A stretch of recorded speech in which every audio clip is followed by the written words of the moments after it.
In any controlled study of human behavior, researchers begin with a baseline, the assumption that most subjects operate within a predictable range, cooperative, empathetic, bound by social contract. This episode is not about those subjects. Today, the lab examines the outliers, the individuals who exist at the far edge of the personality spectrum, not broken, not disordered in the clinical sense, but wired differently, strategically, dangerously, in the right context. We are examining what psychologists formally call the dark triad, three distinct but overlapping personality constructs that, when present in a single individual, produce a profile unlike almost anything else in the human catalog.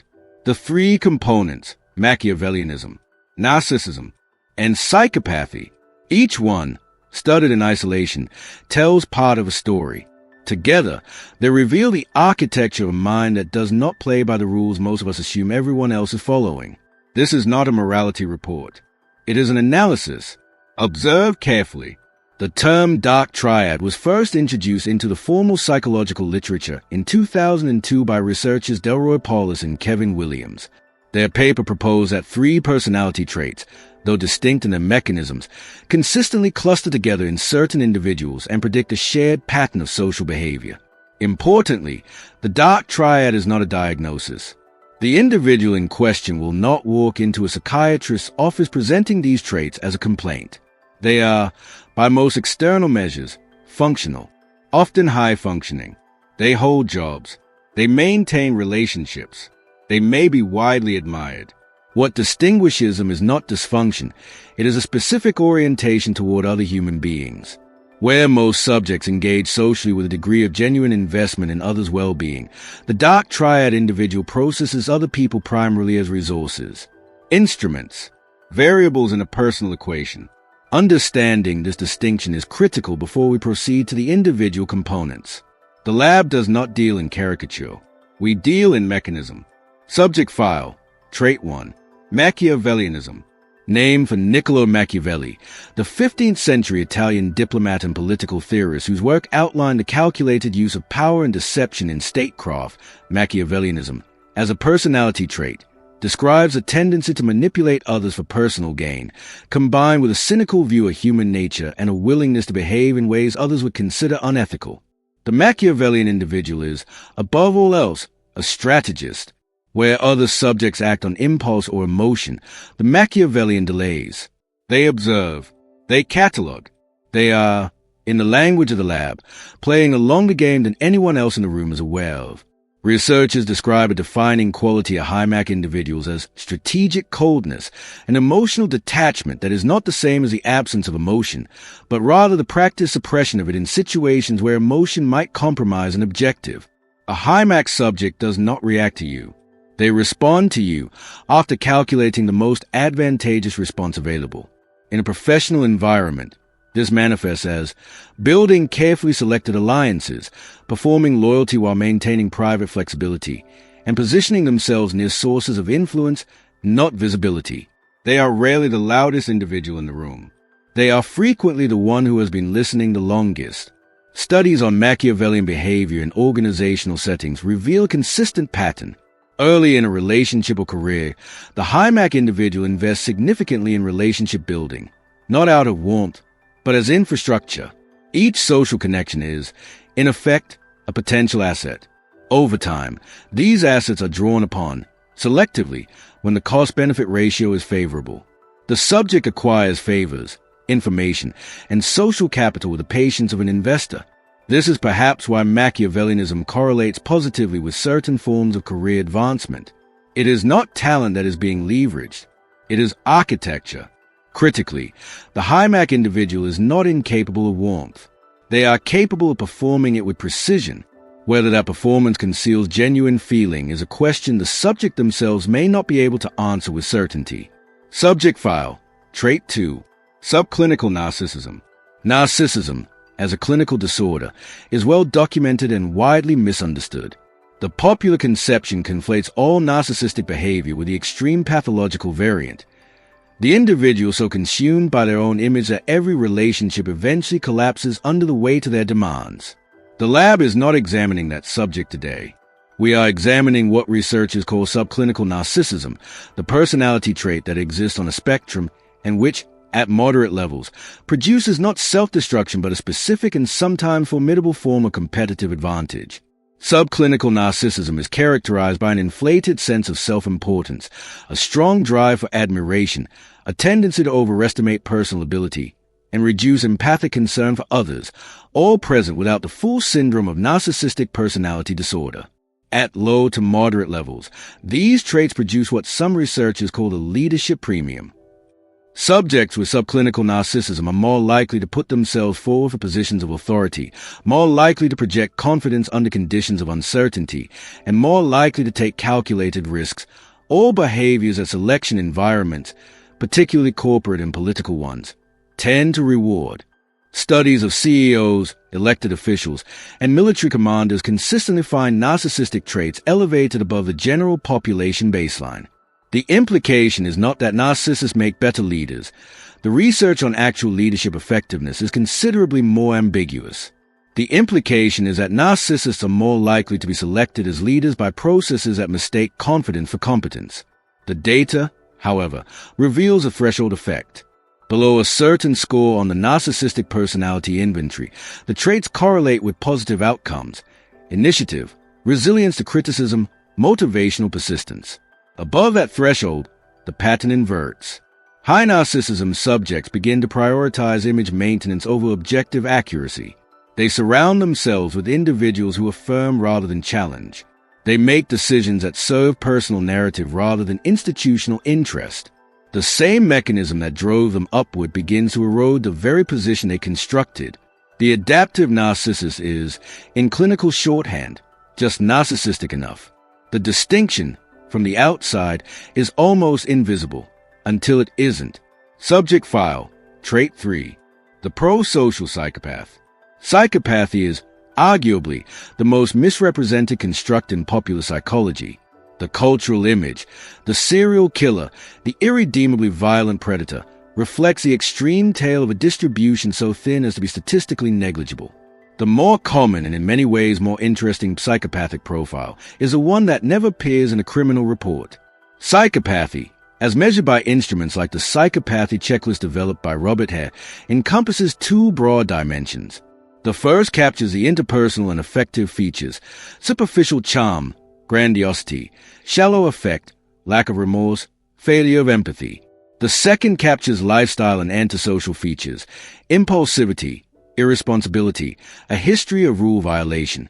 The individual who scores high on the first dimension but low on the second, sometimes described as a successful psychopath, presents a profile that is, in many environments, not merely tolerated but actively valued. The defining neurological signature of psychopathy is a blunted fear response, where the typical subject, when confronted with threat, physical danger, social rejection, catastrophic failure, generates an acute stress response that degrades cognitive function. The psychopathic subject does not. They remain, in clinical parlance, cold. In a crisis surgery, this means a surgeon does not freeze. In a market collapse, this means a trader does not panic. In a courtroom, this means the attorney does not waver. The absence of fear is not, in these contexts, a defect. It is a performance advantage so significant that selection pressure has, in certain professions, rewarded it reliably for generations. Researcher Kevin Dutton, in his investigations into psychopathy among high-functioning professionals, found elevated psychopathic trait scores across a remarkably consistent list of occupations: surgeon, lawyer, CEO, media personality, salesperson, police officer, military officer, clergy. The common thread is not cruelty. It is a functional disconnection from the emotional weight of consequences that would slow or paralyze a subject wired differently. What the pro-social psychopath does not possess and cannot convincingly simulate over time is genuine affective empathy, the automatic, felt resonance with another person's emotional state that most subjects experience without effort. They may possess cognitive empathy, the intellectual understanding that another person has feelings, and the ability to model those feelings for strategic purposes. But the felt component, the part that generates instinctive discomfort at causing harm, is diminished or absent. This is not, in most professional environments, visible. It becomes visible in private relationships, under sustained pressure, or when the subject's interest in another person's well-being enter direct conflict. At that point, the choice the subject makes is, for observers, often clarifying. The question the lab now turns to is a practical one. How does an observer, without access to clinical instruments or psychological assessment tools, identify elevated dark triad traits in individuals they encounter in professional or personal environments? Two observational protocols have received consistent support in the research literature. Neither is conclusive in isolation. Both, combined with sustained behavioral observation, contribute meaningfully to a working hypothesis. The first, the eye contact protocol. Research has documented a consistent pattern among individuals with elevated psychopathy and Machiavellianism, atypical eye contact behavior. This manifests in two distinct ways. The first is unbroken, strategic eye contact, a gaze held longer than normative social convention dictates, often during persuasion or negotiation. Most subjects break eye contact periodically as a social signal of non-dominance. The high dark triad individual does not break eye contact because they are not experiencing the social discomfort that typically triggers that break. The second is the inverse, gaze aversion specifically during moments of another person's emotional distress. The typical subject makes more eye contact when someone is upset, a pro-social orienting response. The low empathy subject tends to look away, not from guilt, from disengagement. Neither pattern is diagnostic on its own, but as a single data point in a larger observational profile, it is informative. The second test, yawn contagion. This will seem, upon first encounter, reductive. It is not. Yawn contagion, the reflexive yawning that occurs in a typical subject when they observe, read about, or even think about another person yawning, is strongly linked to empathic neural circuitry. Functional MRI studies have demonstrated that contagious yawning activates regions associated with social bonding and emotional resonance. Individuals with elevated psychopathic traits demonstrate significantly reduced yawn contagion. In a controlled study at Baylor University, subjects scoring high on psychopathy measures yawn contagiously at substantially lower rates than the general subject pool. In practical terms, when you yawn in front of a subject and they do not, particularly in an otherwise relaxed social context, you have noted a data point. Again, one data point. The lab does not work from single observations. It works from patterns. What you are assembling over time is a behavioral profile. Consistency of these signals across contexts is a variable that matters. Having established what the dark triad is, how it manifests, and how to detect its presence, the lab turns to the most operationally significant question: what does the well-informed observer do with this information?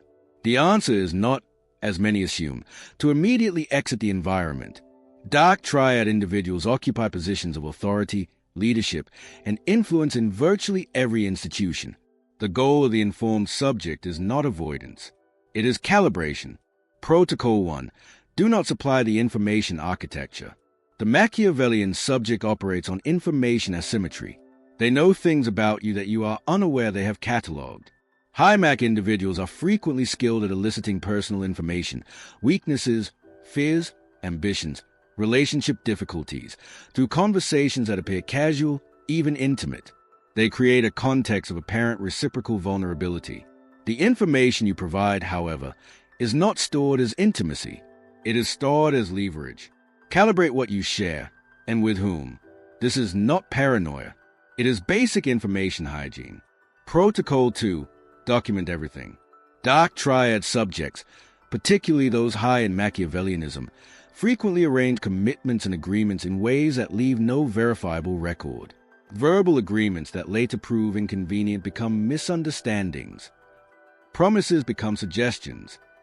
Directives transform into your interpretation. The countermeasure is systematic documentation.